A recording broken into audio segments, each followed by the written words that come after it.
大家有没有吃过这种野菜？这个在我们这边叫马蜂菜，也叫马齿苋。今天用它做个好吃的。先把马齿苋的老根去掉。这种野菜好像有很多名字，有的听起来还很好玩。锅中烧水，水开后放几滴食用油，把洗净的马齿苋放进去，焯水1分钟，放几滴食用油，焯出来的颜色更鲜绿。时间到了，捞出来过一下凉水，吃起来口感不会太酸。然后挤一下它的水分，把水分尽量挤干。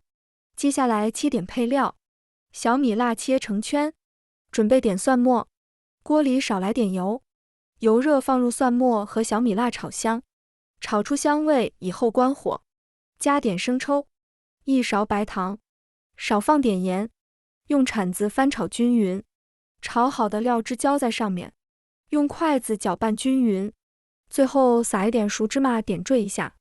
一道简单营养又美味的凉拌马齿苋就做好了。